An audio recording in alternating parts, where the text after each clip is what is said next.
हम कहते हैं हम बापू बापू बनाएंगे, हम कहते हैं हम बापू का लठ ले लेंगे हाथ में, और वो लोकतांत्रिक लठ जिसकी पीठ पे मारेंगे वही बापू बापू कहेगा, क्योंकि अब बापू बहुत बड़ी बात है। चलिए थोड़ा सा टेक्निकल बात कर लेते हैं। बापू के विषय में बात करने से पहले इस फॉर्म में क्या है, इस फॉर्म में है दिल्ली आंदोलन।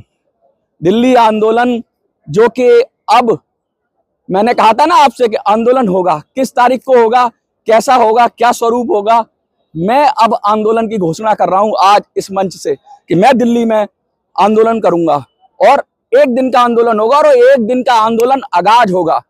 ऐसा नहीं कि आंदोलन करके गायब हो जाएंगे, उस दिन शुरुआत होगी, और फिर जब तक इनकी नाक में दम नहीं कर देंगे, इनकी ऐसी तैसी नहीं कर देंगे, तब तक रुकेंगे नहीं, झुकेंगे नहीं, और जब तक तोड़ेंगे नहीं तब तक छोड़ेंगे नहीं।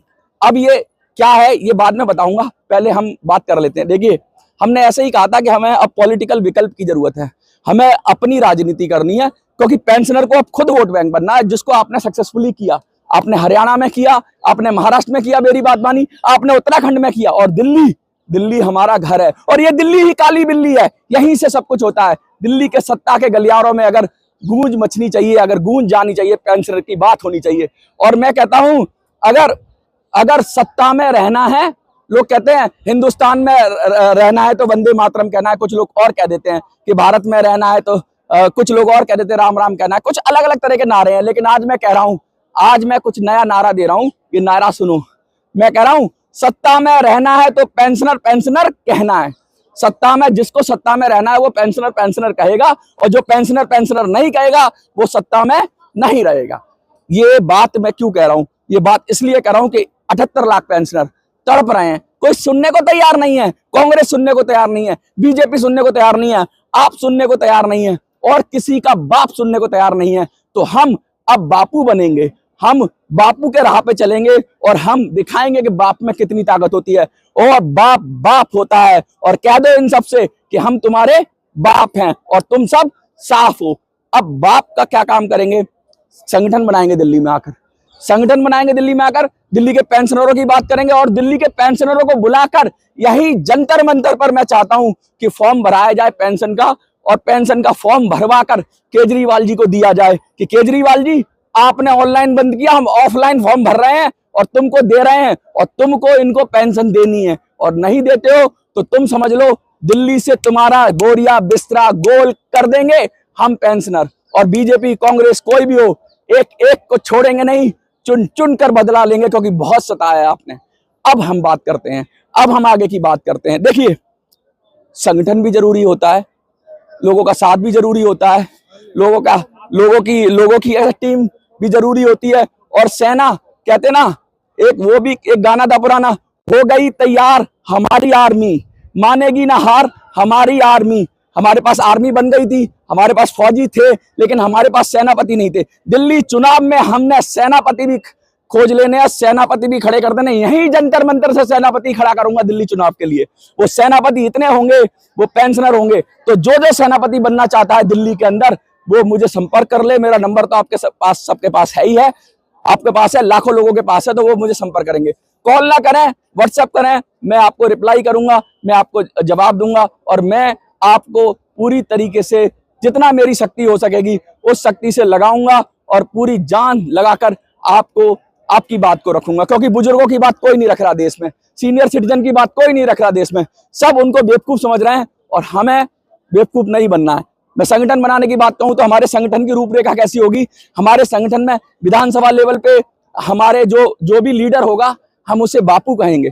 तो अगर हम यहाँ धरना लगाएंगे तो हम चुनेंगे कि देश की अलग अलग विधानसभा और राज्य की विधानसभाओं के लोगों को उस विधानसभा का बापू या अध्यक्ष, मैं बापू कहूंगा, आप अध्यक्ष कह सकते हो, आप प्रेसिडेंट कह सकते हो, तो हम वो भी तैयार करेंगे। हम यहाँ पर अपनी पॉलिटिकल पार्टी का आगाज भी करेंगे, और हम बताएंगे कि हम कौन सी पॉलिटिकल पार्टी बना रहे हैं। हम ये भी बात करेंगे, लेकिन उस पॉलिटिकल पार्टी बनाने से पहले हम उसकी स्ट्रक्चर की बात करेंगे। हमारी स्ट्रक्चर में सबसे पहले, जो आप जिसे पद कह लो, मैं पद नहीं कहता उसको, मैं उसको लीडरशिप कहता हूं, या लीडरशिप के लिए एक कहता है टाइटल, तो बैक होता है, टाइटल की इतनी जरूरत नहीं होती, लीडर तो लीडर होता है। लेकिन फिर भी हम जो विधानसभा का लीडर होगा उसको विधानसभा का बापू कहेंगे, जो लोकसभा का लीडर होगा उसे लोकसभा का बापू कहेंगे, और फिर ऊपर राज्यों का जो स्ट्रक्चर बनाएंगे वो आपके सामने रखूंगा। आज मैं यहाँ पर आया हूँ जंतर मंतर पर, तो बहुत सारी जानकारी मेरे पास है, बहुत सारी इंफॉर्मेशन मेरे पास है। ये पर्चा निकाल लूँ क्योंकि वो तो बेचारे विरोधी तो सोच रहे होंगे पर्चे में क्या है, तुम्हारे लिए कुछ नहीं है यार।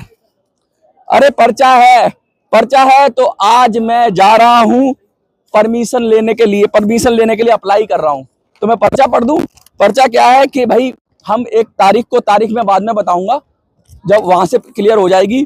तो इसमें सब्जेक्ट है राष्ट्रीय धरना स्थल जंतर मंतर पर 1 दिवसीय धरना प्रदर्शन की इजाजत और अनुशंसा के बाबत आदरणीय सादर अवगत और अनुशंसा हेतु आवेदन प्रस्तुत किया जाता है कि दिनांक, जो मैं तारीख नहीं बता रहा हूं आपको, को राष्ट्रीय धरना स्थल जंतर मंतर पर ईपीएस पेंशनर धारकों के मुद्दे को लेकर सुबह 10 बजे से शाम 5 बजे तक एक कार्यक्रम जो दिल्ली राज्य की राजनीतिक स्थिति को दृष्टिगत रखकर किया जाना है। अनुमानित संख्या में लोग आएंगे। महानुभाव, आपसे अनुशंसा और प्रशासनीय सहयोग की गुजारिश है। दिल्ली सरकार द्वारा वृद्धावस्था पेंशन की नई कार्य प्रणाली के विरोध में और इस कार्यक्रम का हिस्सा होगा। मोटी बात यह है कि ये अब हम दिल्ली के अंदर परमिशन ले रहे हैं। यही सूचना है कि दिल्ली के अंदर अभी इसी जंतर मंतर पर बुजुर्ग ऐलान करेंगे कि जो पेंशनर की बात कहेगा वही सत्ता में रहेगा, पेंशनर की जो बात करेगा नहीं करेगा वो सत्ता में नहीं रहेगा। और दिल्ली को हम सिखा सकते हैं क्योंकि दिल्ली हमारे मुट्ठी में है, दिल्ली हमारे चंगुल में है, दिल्ली हमें फतेह करनी है, दिल्ली हमें जीतनी है और संगठन अपना बनाना है, सब कुछ बनाना है। ये जो धरना होगा जिस भी तारीख को होगा, कल मैं शायद आपको तारीख बता दूं, कल या परसों की वीडियो में, लेकिन ये जो धरना होगा, ये जो सारी चीजें होंगी, इसका जो भी सारी डिटेल है मैं जरूर बताऊंगा। लेकिन पेंशनर्स, मैं फिर पूछ रहा हूं, are you ready? Are you ready? क्या तैयार हो? क्या तैयार हो?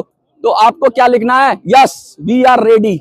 हाँ, हम तैयार हैं। आज को कमेंट में आपको यही लिखना है कि हम तैयार हैं और इन सब का मुंह तोड़ जवाब देंगे। मैं उनका शुक्रिया अदा करना चाहता हूं जो मेरे को समर्थन करते हैं, और कुछ यूट्यूबर हैं, कुछ और लोग हैं जो मेरे को उल्टा सीधा लिखते हैं, तो उनके वीडियोस पे जाके भी आप लोग लिखते हो और मुझे समर्थन देते हो, यानी आपकी ताकत बढ़ रही है। और अब तो विरोधी भी मान रहे हैं कि यार ये बढ़ रहा है, इसे रोको, ये तो बढ़ता ही जा रहा है, ये तो सुरसा के मुंह की तरह बढ़ता जा रहा है। अरे मैं सुरसा के मुंह की तरह नहीं बढ़ रहा हूं, मैं हनुमान जी की तरह बढ़ रहा हूं, और इतना बढ़ूंगा कि तुम सबको दबोच दूंगा और तुम्हारी लंका जला दूंगा, तुम्हारी ईंट से ईंट बजा दूंगा। क्योंकि पेंशनर को तुमने बहुत परेशान किया है, बहुत छला है, बहुत तड़पाया है, और अब पेंशनर अपनी राह पकड़ ली है। 15 तारीख तक मोदी जी के पास टाइम है, करते हैं तो करें, नहीं करते तो हटो, सिंहासन खाली करो कि जनता आती है। अरे हम खुद बैठ जाएंगे। अब जो पेंशनर की बात करेगा वही देश पे राज करेगा। और आंदोलन के लिए तैयारी कर लो, दिल्ली में आपको आना है, दिल्ली में आपको बुलाऊंगा और दिल्ली में एक दिन का हम धरना करेंगे, और धरने के बाद पूरा संगठन बना लेंगे, पूरा सिस्टम बना लेंगे, पूरा तरीका बना लेंगे, और सब कुछ बनाकर इस दिल्ली की ईंट से ईंट बजा देंगे, इस दिल्ली सत्ता की ईंट से ईंट बजा देंगे, और अपनी ईपीएस 95 और वृद्धा पेंशन लेकर ही मानेंगे। क्योंकि रुकेंगे नहीं, झुकेंगे नहीं, रुकेंगे नहीं। बहुत बहुत धन्यवाद आपका। जय हिंद, जय भारत।